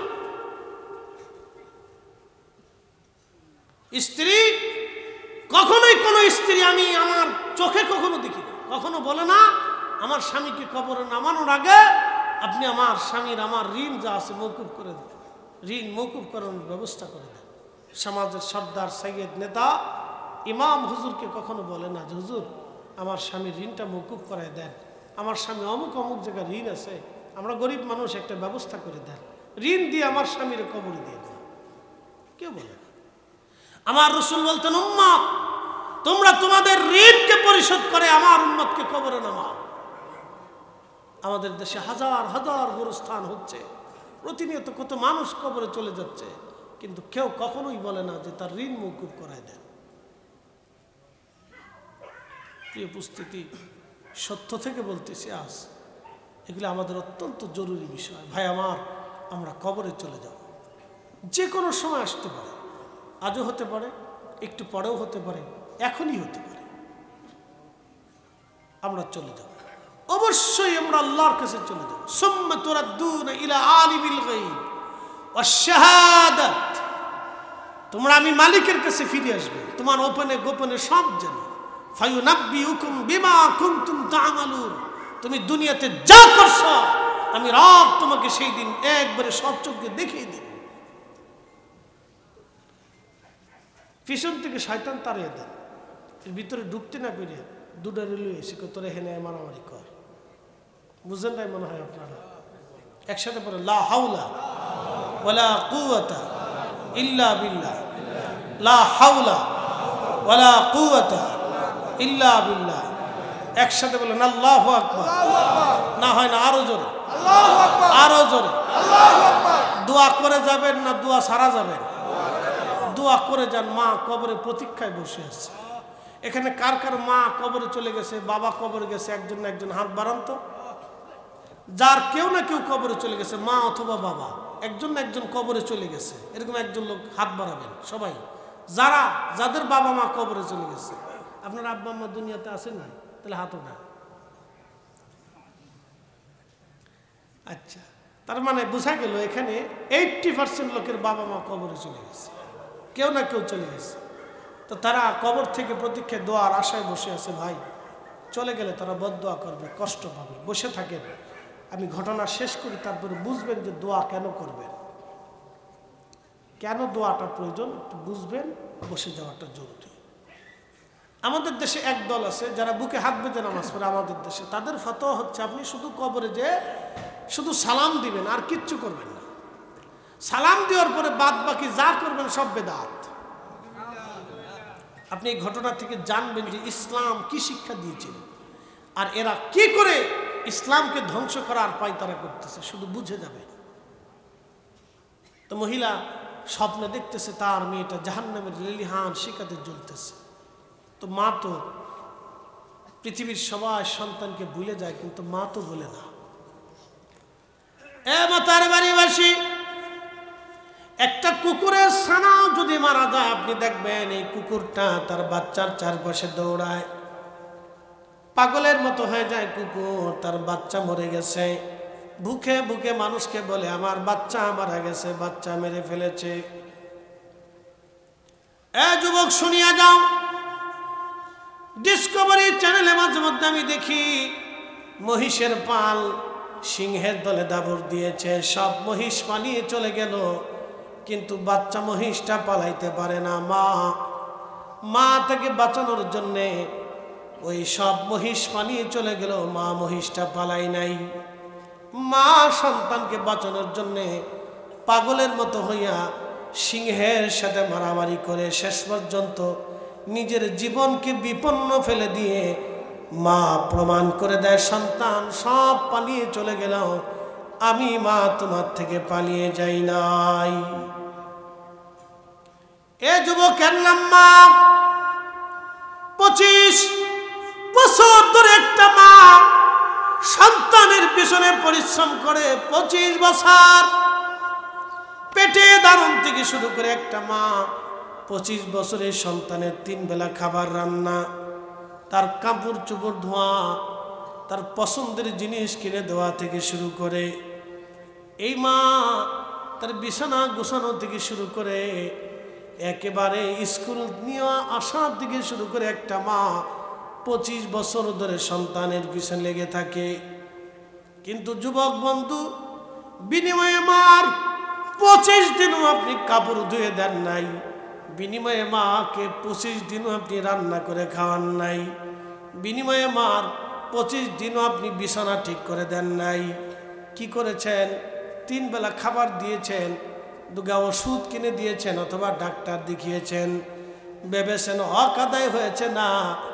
আপনার মা আপনার জন্য 5টা বছর আপনার পায়খানা নিজে হাতে পরিষ্কার করেছে, আপনার পেশাব নিজে হাতে পরিষ্কার করেছে, বিনিময়ে 5 দিনও আপনি মায়ের পেশাব পরিষ্কার করেন নাই, বিনিময়ে 7 দিন আপনি মায়ের পায়খানা পরিষ্কার করেন নাই।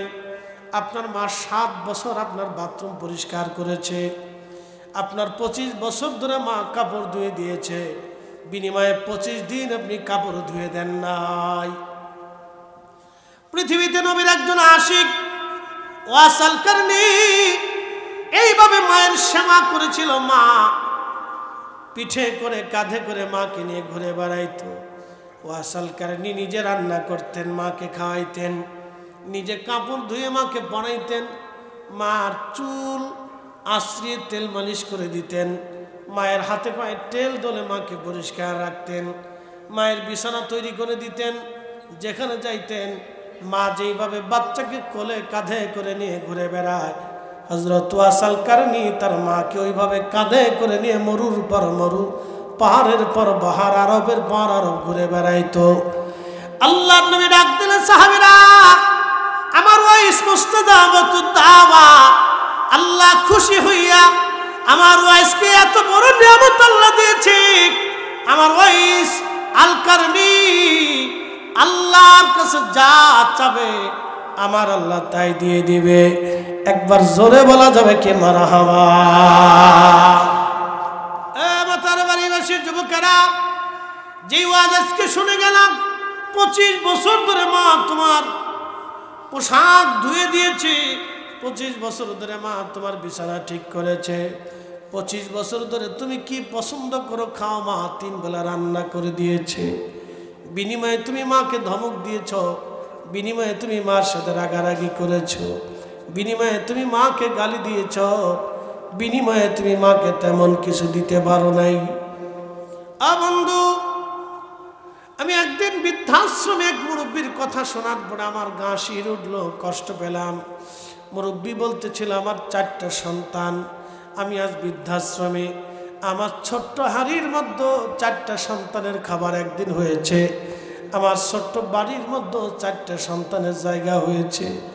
আজকে আমি একজন বাবা, আমি আজকে 4টা সন্তানের 4টা হাড়ির মধ্যে আমার খাবার হয় না, 4 সন্তানের 4টা বাড়ির মধ্যে আমার থাকার জায়গা হয় না।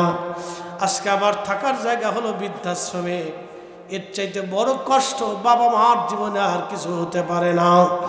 এই জন্য আমি মনে করি আজ এই সমাজে ঘনে পোকা লাগানো সমাজ ব্যবস্থা, বাবা মার প্রতি যারা অবিচার করে, আমি মনে করি এলাকার নেতা সর্দার যারা আছে, আপনারা ওই আদার্স অন্য কিছু চিন্তা ভাবনা না করে যারা বাবা মার সাথে খারাপ ব্যবহার করে, ওদেরকে সমাজের জুতা দিয়ে বাইরে সমাজ থেকে আলাদা করে দেওয়ার দরকার। ঠিক কিনা? জুতা দিয়ে বাইরে সমাজ থেকে বের করে দেয়। এই সমাজের সার পোকা, ওই পোকা ও সমাজ নষ্ট করে দিচ্ছে। জুতা দিয়ে বাইরে সমাজ থেকে বের করে দিচ্ছে। ওর সমাজে কোনো জায়গা নেই। আমাদের রাষ্ট্রীয় ব্যবস্থাতে ধর্মের কোনো আইন, কঠিন কোনো আইন নেই। আমি মনে করি সারা মুরব্বীরা, সন্তান যদি আপনাকে ঠিক মতো প্রতিপালন না করে জমি জমা যা আছে সব এতিমখানায় লিখে দিয়ে চলে যাবে। কি কথা কর না কেন? খারাপ আজকিত আল্লাহ আমাদেরকে জানিয়ে দিলেন, ইন্নাল্লাহা ওয়া মালাইকাতাহু ইউসাল্লুনা আলান নবী।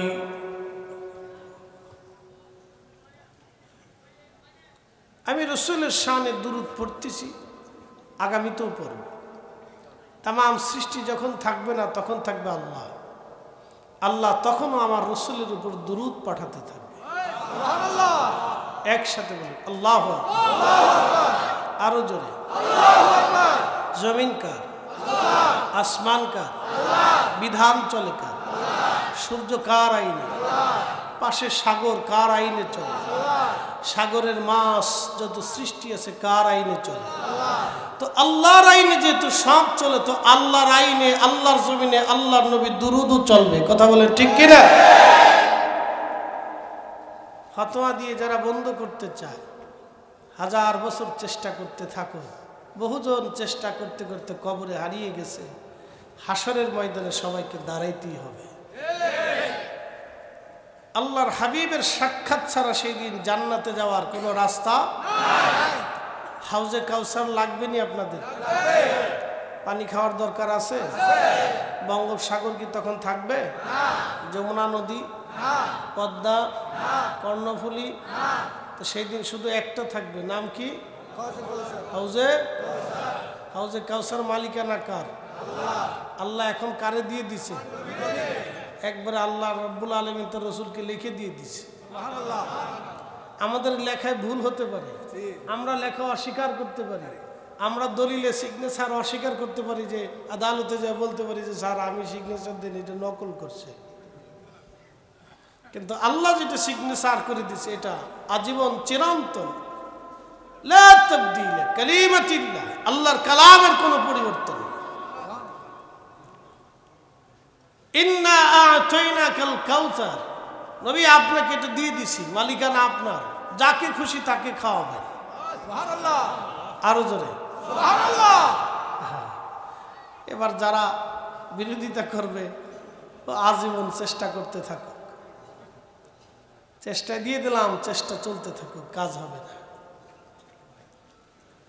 প্রিয় উপস্থিতি, মাতার বাড়িবাসী, মাইকের আওয়াজ যত দূরে যায় খুব মনোযোগ দিবেন। কোরআন আল্লাহ বলেন শিফাউল লিন্নাস, মধু হলো মানব জাতির জন্য একটা শেফা। সুবহানাল্লাহ। পৃথিবীর সমস্ত জ্ঞান বিজ্ঞান এক জায়গা হয়ে যদি চেষ্টা করে মৌমাছি যে মধু বানায়, সে মধু কোন বিজ্ঞানী বানাইতে পারবে? জোরে বলেন সুবহানাল্লাহ। আর সুবহানাল্লাহ করেন, বুঝে করে পারবে? মধু বানাইতে পারবে? মৌমাছির যে বিদ্যা আল্লাহ দিছে, এই বিদ্যা বিজ্ঞানীরও দিছে না। কি বুঝলে? আমরা অসহায় কার কাছে? আল্লাহর কাছে অসহায়। মৌমাছিরা মধু বানায়, পৃথিবীর সব বিজ্ঞানী যদি এক জায়গা হয়ে চেষ্টা করে, মৌমাছি যেমন মধু বানাইছে এমন মধু বিজ্ঞানীরা বানাইতে পারবে না। তাহলে মৌমাছিকে আল্লাহ যেই বিদ্যা দিছে, এই বিদ্যা বিজ্ঞানীরও আল্লাহ দিছে না। একসাথে বলবেন আল্লাহু আকবার। কখনো তোমাকে যদি ভুলি,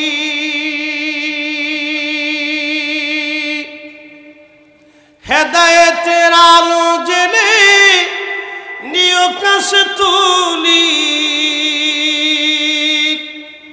ঠাই দিও প্রিয়তম অগমহিয়ান,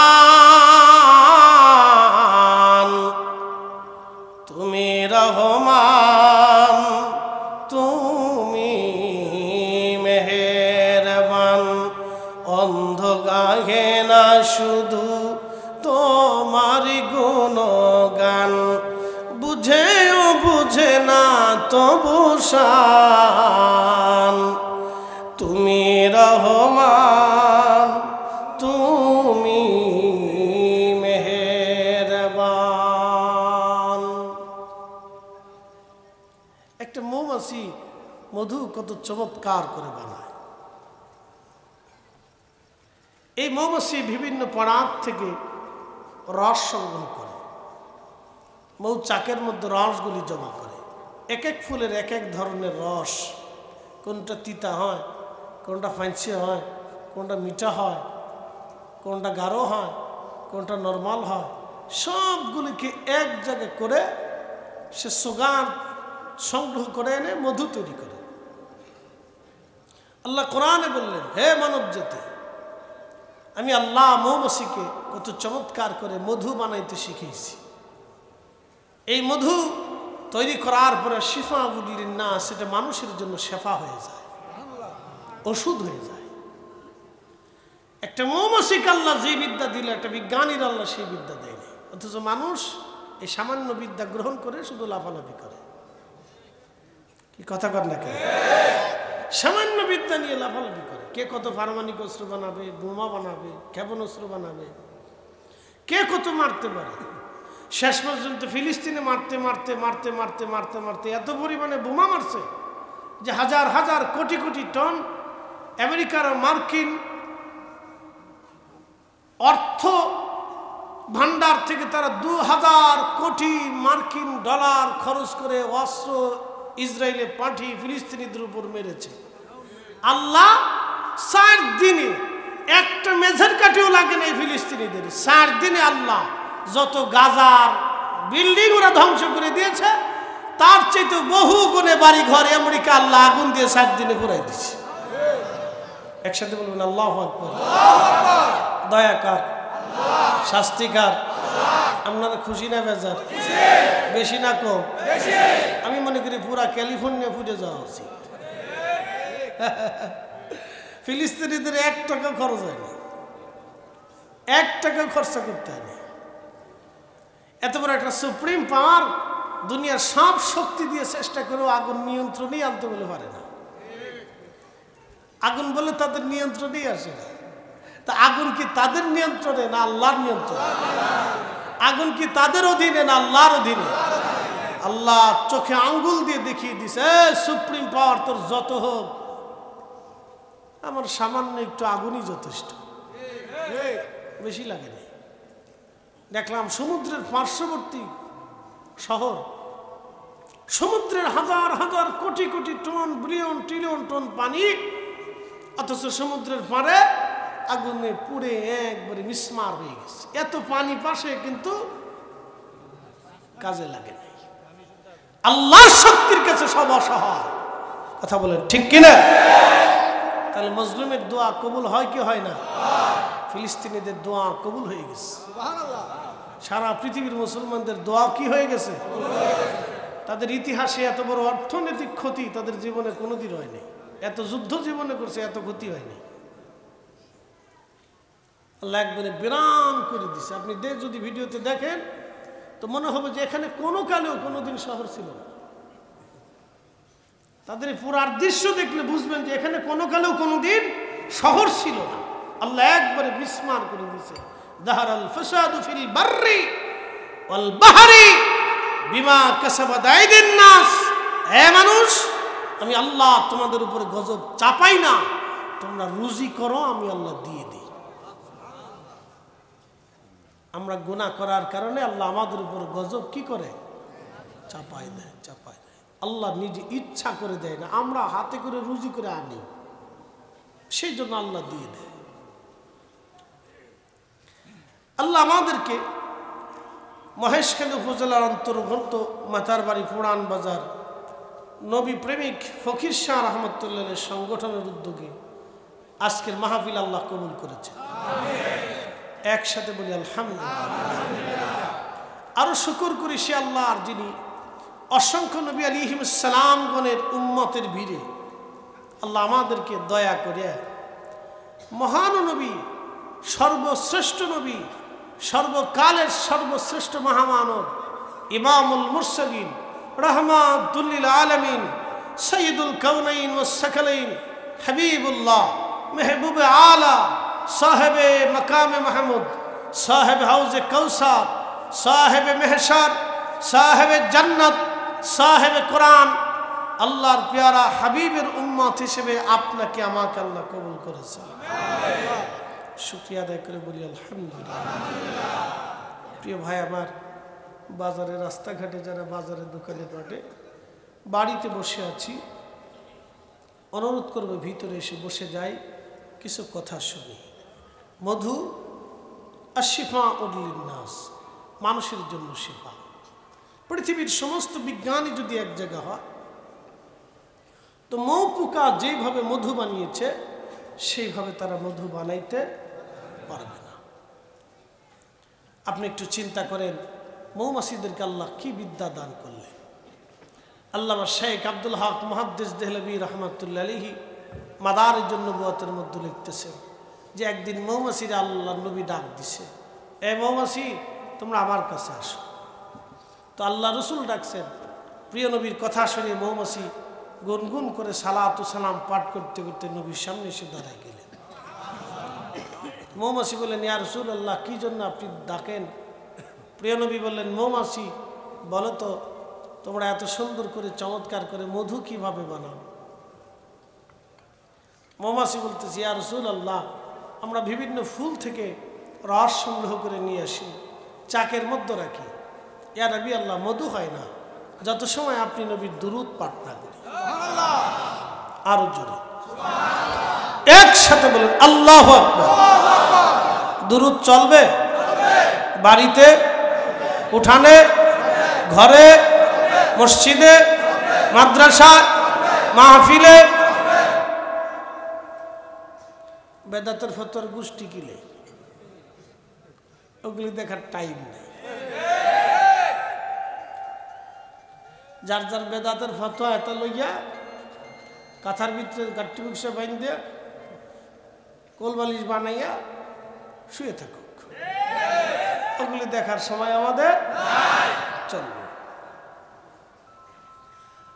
মৌ পোকা ডেকে বলে, ইয়া নবী আল্লাহি, মধু তখনও হয় না গো নবীজি, যখন আপনি নবীর শানে দুরূদ পড়তে থাকি ইয়া রাসূলুল্লাহ, তখন আমার আল্লাহ এই রসগুলিকে মধু বানায় দেয় নবীর দুরূদের কারণে।